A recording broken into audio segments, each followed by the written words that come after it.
देखिए, जैसे कि इन्होंने कहा कि ट्रैफ़िक स्लो इसलिए हो रही है क्योंकि जितनी भी आपकी ट्रैफ़िक है, वो सारी पहले फ़ायरवॉल के थ्रू गुज़रती है। हुँ। उस पे डीप पैकेट इंस्पेक्शन होता है, व्हिच इज़ कि आप हर पैकेट के जो पेलोड है, उसको इंस्पेक्ट कर रहे हैं और फिर ये भी देख रहे हैं कि कहाँ से आईपी एड्रेस ओरिजिनेट हुआ और कहाँ पे वो जा रहा है, इस वज़ह से स्लो हो जाता है।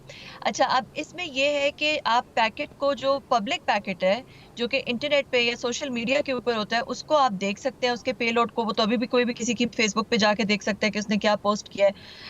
मगर जो प्राइवेट चीज़ें हैं, जैसे जो व्हाट्सएप पे मैसेजेस जाते हैं, हुँ। अगर मैंने किसी को कोई प्राइवेट मैसेज किया है, क्योंकि व्हाट्सएप एन्क्रिप्टेड होता है, उसमें हम कहते हैं कि एईएस एन्क्रिप्शन होती है, वो हुँ, हुँ। नहीं देख सकते कि व्हाट्सएप का एग्ज़ैक्ट पैकेट के अंदर क्या है, they can not see that, ठीक है? तो वो ये ज़रूर देख सकते हैं कि वो पैकेट ओरिजिनेट कहाँ पे हुआ, कहाँ पे गया, अगर किसी ने अपने व्हाट्सएप का आईपी ट्रैकिंग ओपन किया हुआ है। वैसे बाय द वे आप व्हाट्सएप में जाके अपनी आईपी ट्रैकिंग क्लोज़ भी कर सकते हैं। तो अच्छा। अगर किसी ने उसको नहीं क्लोज़ किया हुआ तो वो ये देख सकते हैं कि आईपी एड्रेस कहाँ से कौन किसको भेज रहा है। फिर क्या होता है, दूसरी चीज़ क्या कर सकते हैं कि वो जो सोशल मीडिया ट्रैफ़िक है, जो आईपी ट्रैफ़िक जा रहा है, उसमें वो ये देख सकते हैं कि इंटरेस्टिंग वर्ड्स ढूँढ सकते हैं, ठीक है? क्योंकि वो ट्रैफ़िक ओपन होता है, एन्क्रिप्टेड नहीं होता। मैं जैसे हुँ, मैंने कहा व्हाट्सएप एन्क्रिप्टेड है मगर सोशल मीडिया ओपन है। हुँ, अच्छा, उसमें वो इंटरेस्टिंग वर्ड्स देख सकते हैं। वो कह दें जी, लेट्स से कि कोई एक पॉलिटिशियन का नाम है, जो पॉलिटिशियन उन्हें पसंद नहीं, वो कह दें कि जी इस पॉलिटिशियन का नाम अगर आए तो उसको ब्लॉक कर दें, इस पूरे पोस्ट को ब्लॉक कर दें, वो ये कर सकते हैं। हुँ। अच्छा, अब मगर वो जब ये करेंगे तो बहुत सारे फ़ॉल्स पॉज़िटिव्स होंगे, क्योंकि हो सकता है कि किसी का बच्चे का नाम वही हो, हाँ। तो वो भी बेचारा ब्लॉक हो जाए, ठीक है? तो ये फ़ॉल्स पॉज़िटिव्स जो हैं इंटरेस्टिंग वर्ड्स पे बहुत ज़्यादा आ सकते हैं, जिसकी वज़ह से बहुत सारी ऐसी चीज़ें जो कि अदरवाइज़ हार्मलेस हैं, वो भी ठीक। ब्लॉक हो जाती हैं because of those false positives. अच्छा, मैं कंवल साहिबा, ये जो हम अभी डिस्कशन कर रहे हैं, एक तरफ गवर्नमेंट चीन का दौरा करती है, आईटी इनकलाब की बात करती है, फिर हम देखते हैं कि रिसेंटली शहबाज शरीफ साहब, लैपटॉप स्कीम तो मशहूर थी, उसके बाद फिर मोबाइल फ़ोन्स की तकसीम की भी एक स्कीम जो है वो मुतारिफ़ करवा रहे हैं, नौजवानों को उस पे लेकर आ रहे हैं। लेकिन दूसरी तरफ ये क्या फ़ायदेमंद रहेगा कि आपके मुल्क में जो इंटरनेट की रफ़्तार है वो इंतहाई सुस्त तरीन हो जाएगी खित्ते में? बहुत ज़्यादा अनफॉर्च्युनेटली ये मुल्क के लिए नुकसानदेह चीज़ है। अभी पाशा की एक रिपोर्ट आई है जिसमें उन्होंने कहा है कि $30 बिलियन तक का मुल्क की इनकम वो हम बढ़ाना चाहते हैं। ये हुँ, हर इकोनॉमिक सेक्टर में बार-बार बात की जा रही है कि हम मुल्क में, क्योंकि यंग पॉपुलेशन इतनी 60% यंग पॉपुलेशन है, बहुत सारी को यूनिवर्सिटी का एक्सेस नहीं है, मगर छोटे आईटी कोर्सेज़ करके फ्रीलांसिंग पे बहुत कुछ कमा सकते हैं वो छोटे हुँ, कोर्सेज़ करके, और जो कि कमा रहे हैं, क्योंकि बहुत ज़्यादा पाकिस्तान में ये आ रहा था कि स्किल्स ट्रेनिंग हो रही थी, नैफटेक के कोर्सेज़ आ रहे थे, हुँ। प्रोविंशियल लेवल पे बहुत सारी फंडिंग आ रही थी इसमें।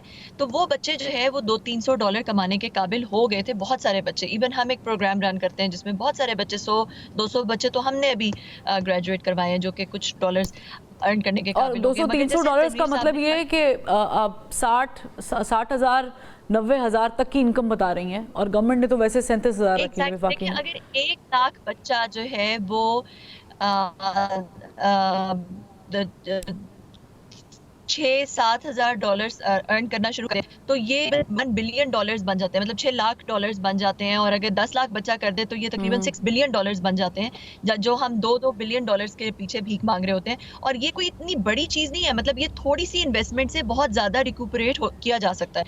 इसलिए क्योंकि कोई कैपेक्स आउटले नहीं है, कोई बड़ी फैक्ट्री आप नहीं लगा रहे, हुँ। कुछ नहीं कर रहे, आप सिर्फ एक आईटी ट्रेनिंग ले रहे हैं और जाके फ्रीलांसिंग के थ्रू इनकम अर्न कर रहे हैं। तो ये एक बहुत बड़ा नुकसान, अब दुनिया जहाँ पे एआई की तरफ जा रही है, एआई में एक बहुत ज़्यादा वो बैंडविड्थ इंटेंसिव चीज़ है, मतलब अगर आप चैट जीपीटी, जो मेरे एम्प्लॉइज़ जो है पहले 10 दिन में काम करते थे, आप कुछ घंटों में कर सकते हैं, बिल्कुल, क्योंकि ये जो इंटरनेट की स्पीड है, क्या इसको बेहतर किया जा सकता है? फायरवॉल के अलावा कोई और रास्ता है? और अगर ये नहीं है, ऐसा ही है, तो फिर इसका नुकसान कितना है? देखिए, जैसे आपने पहले पूछा था कि अगर चाइना इस तरह की चीज़ करता है, तो चाइना ने ऑल्टरनेट्स बहुत सारे प्रोवाइड किए हैं। उनकी अपनी वीचैट है, उनका अपना गूगल है, उनके अपने हुँ, बहुत सारे टूल्स हैं, उन्होंने अपनी एआई की चिप बना ली है। हमारे पास तो ऐसा कुछ नहीं है ना। तो हमारे मुल्क में जहाँ पे हम रिलाय कर रहे हैं सारी इस तरह की टेक के ऊपर, वहाँ पे इकोनॉमिकली काफ़ी बड़ा नुकसान हो सकता है, नंबर 1। हुँ, नंबर 2, अगर करना ही है तो ट्रांसपेरेंट हो जाएँ। देखिए, छुप-छुप के जो कर रहे हैं, हमें पता ही नहीं, हम सब स्पेकुलेटिव बातें कर रहे हैं। हमें पता ही नहीं कि एक्चुअल एक्चुअल में क्या हो रहा है, उसका क्या नुकसान है, किस वक्त क्या टेस्टिंग हो रही है, किस वक्त हम डाउन टाइम एक्सपेक्ट करें, हम आगे हम क्या एक्सपेक्ट करें। ट्रांसपेरेंसी नाम की कोई चीज़ नहीं है। किसी बड़ी कंपनी में भी अगर कोई अपग्रेडेशन होती है तो आप अपने सारे कस्टमर्स को बताते हैं ये विंडो है, इस विंडो में हम कुछ कर रहे हैं, इसमें आप सर्विस डाउनग्रेड एक्सपेक्ट करें। ठीक। देखें, जो दुनिया वाले हैं ना वो हमें फिर से दोबारा मौका नहीं देंगे। एक भी क्लाइंट लूज होता है तो थाउजेंड्स ऑफ डॉलर्स का नुकसान होता है। जो एग्जैक्टली। छोटा बच्चा है जिसके पास मुश्किल से मेहनत कर करके दिन रात उसने 2-3 क्लाइंट्स पकड़े हैं, उसके वो 2-3 क्लाइंट्स चले और ये जाएंगे, फिर वो वापस इंडिविजुअल नहीं आएंगे। नुकसान पे बड़ा होके बहुत कलेक्टिव नुकसान बन जाता है। बहुत शुक्रिया तनवीर साहब आपका भी, और कंवल साहब आपका भी बहुत शुक्रिया। कैसी मुज़ैका ख़ेज़ बात है कि दुनिया आगे जा रही है, हम पीछे जा रहे हैं। आईटी के शोबे में बूम लाने की बातें करते हैं, मोबाइल फ़ोन लैपटॉप देने की बातें करते हैं, लेकिन हम फायर वॉल लगाकर इंटरनेट को सुस्त कर देते हैं। तो जिनका रोज़गार थोड़ा बहुत चल रहा है उनका भी बर्बादी की तरफ चला गया है। हुकूमत के लिए सोचने का टाइम आई थिंक ये आ गया है। इजाज़त दीजिए, अल्लाह हाफ़िज़।